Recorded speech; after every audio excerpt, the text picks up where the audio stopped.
Jesse Mae Clemens, pride of Butler County, in one of my interrogation rooms. I ain't got nothing to say to you, nigger. You know, I was expecting you to say that word, just didn't expect you to say it so quickly. I don't have time for this. Sit down, Jesse. I said sit down. In this room, you have absolutely no control. And instead of addressing me as nigger, I'd appreciate it if you address me as detective. Please.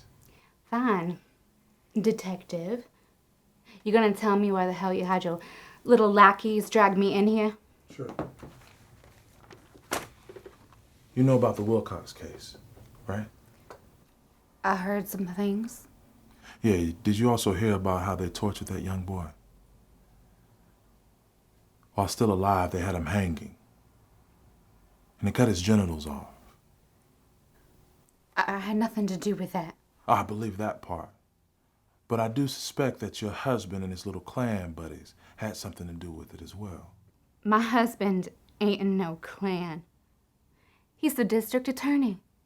And a fine, upstanding member of our community, might I add. Don't play games with me, Jesse. Your husband had everything to do with it, him and his little clan buddies. And I'm gonna do everything I can to put him away for a very long time, and you're gonna help me do that. If you think I'm gonna betray my husband and my family, well, you must be out your cotton-picking mind. You know nothing about me or my family. So I suggest you stop digging before you get hurt. You know, it'd be a shame if your husband found out about that Derek Gibbons boy. You know, the black boy you've been sleeping with. Wonder what your husband would say if he found out. What would your colleagues and constituents say?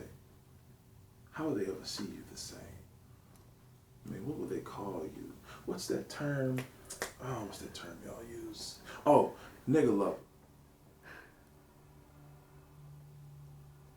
Detective, I'm not sure where you heard that from, but, well, there must be some kind of misunderstanding.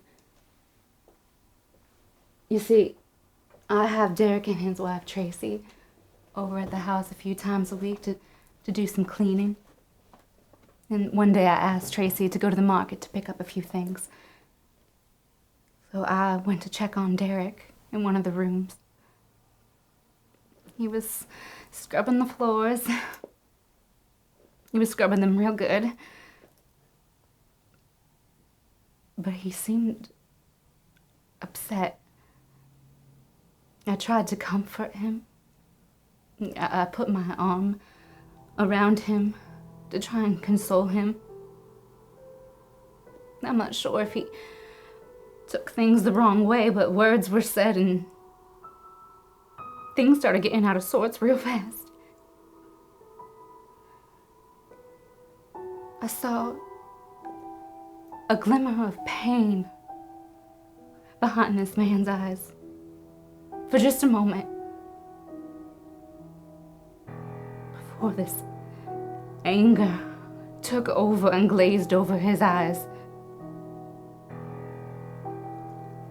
His face darkened with rage. It was like something inside him snapped.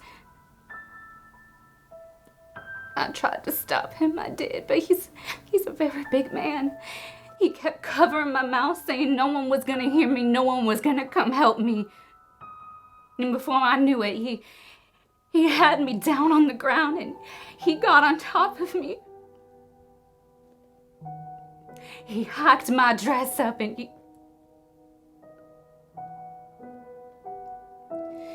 he raped me.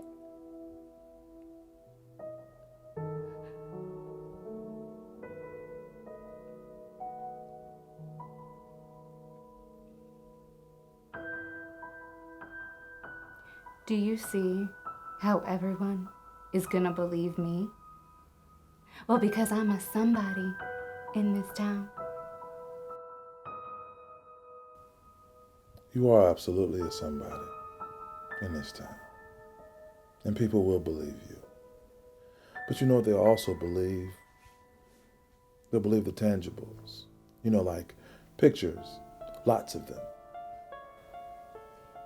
You're bluffing.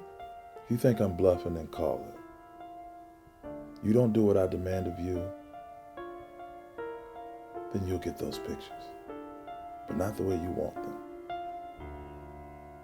If you really think I'm bluffing, try me.